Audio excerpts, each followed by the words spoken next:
അതെ, അധികം ആരും ചെയ്തിട്ടില്ലാത്തതും അങ്ങനെ അധികം കണ്ടിട്ടില്ലാത്തതുമായ ഒരു വർക്ക് എന്ന് കണ്ടാലോ? മേ ബി വൈറലാകാൻ ചാൻസ് ഉണ്ട്. ചുമ്മാതാട്ടോ. അപ്പം അതെങ്ങനെയാണെന്ന് നോക്കിയാലോ? ഒരു പ്ലെയിൻ ഷർട്ട് ഞാൻ എടുത്തിട്ടുണ്ട് കേട്ടോ. ഇത് ഒരു സിൽക്ക്, അതായത് ഒരു പോളിസ്റ്റർ മെറ്റീരിയൽ പോലെയാണ്, ഒഴുകി കിടക്കും, വലിയ കട്ടിയൊന്നുമില്ല ക്ലോത്തിന്. നമ്മളിതാ ഇതിലാണ് ചെയ്യാൻ പോകുന്നത് കേട്ടോ. ഈ സൈഡിൽ പോക്കറ്റ് വരുന്നുണ്ട്, ഇപ്പുറത്തെ സൈഡിലാണ് നമ്മൾ വർക്ക് ചെയ്യുന്നത്. ഈ 2 ബട്ടൺസിൻ്റെ സെൻട്രലായിട്ട് വർക്ക് വരുന്ന രീതിയിലാട്ടോ ചെയ്യുന്നത്. ഇതിന് നമുക്ക് എംബ്രോയ്ഡറി നീഡിൽ, ത്രെഡ് അല്ലെ ഫാബ്രിക് പെയിൻറ്റ് അതൊന്നും വേണ്ട. ഇതാ കുറച്ച് ഒരു ഗ്ലൂവും കുറച്ച് മെയിൻ സാധനമായ മിററും, ഇത്രയും മതി കേട്ടോ.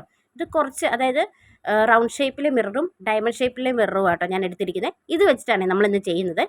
അപ്പോൾ ചെയ്യാം. അതിനു മുമ്പ് ഈ ക്ലോത്തിൽ നമ്മൾ ഗ്ലൂ അപ്ലൈ ചെയ്യുമ്പം അടിയിലത്തെ തുണിയായിട്ട് ഒട്ടിപ്പിടിക്കാൻ ചാൻസ് ഉണ്ട്, നമ്മുടെ ഈ ക്ലോത്ത് അടിയിലത്തെ ക്ലോത്തുമായിട്ട്. അതുകൊണ്ട് ഇതിൻ്റെ അകത്തായിട്ട് നമ്മളൊരു ചെറിയ കട്ടിയുള്ളൊരു പേപ്പർ എന്തെങ്കിലും വെച്ച് കൊടുക്കണം കേട്ടോ. ഇതുപോലെ വെച്ച് കൊടുത്തിട്ട് നീ നമുക്ക് ചെയ്യാം.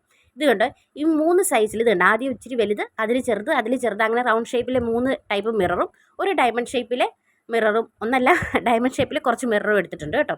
ഈ വലിയ മിറർ, നമ്മുടെ കയ്യിലുള്ളതിൽ ഏറ്റവും വലിയ മിറർ ഇങ്ങനെ സെൻട്രലായിട്ട് വരുന്ന രീതിയിൽ ഇങ്ങനെ ഒട്ടിച്ച് കൊടുക്കുക.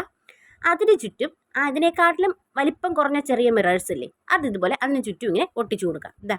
ഇതുപോലെ ഇങ്ങനെ റൗണ്ടിൽ വരുന്ന രീതിയിൽ ഇങ്ങനെ നമ്മൾ ഒട്ടിച്ചു കൊടുക്കുക കേട്ടോ ചെയ്യുന്നത്.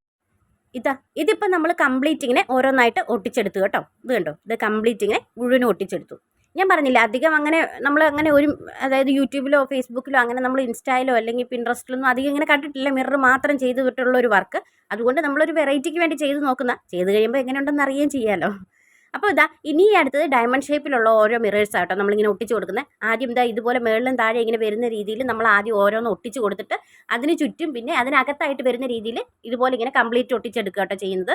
ഇത് കണ്ടോ, ഇതിപ്പോൾ നമ്മൾ നേരത്തെ എടുത്ത പോലെ ആദ്യം വലുത്, അതിൻ്റെ ചെറുത്, പിന്നെ അതിലും ചെറുതായിട്ടുള്ള റൗണ്ട് ഷേപ്പിലുള്ള മിറർ ഇതിന് ചുറ്റും വീണ്ടും ഒരു റൗണ്ട് ഷേപ്പിൽ ഒട്ടിച്ച് കൊടുക്കും. ഇത്രയേ ഉള്ളൂ കേട്ടോ, നമ്മുടെ വർക്ക് കഴിഞ്ഞു.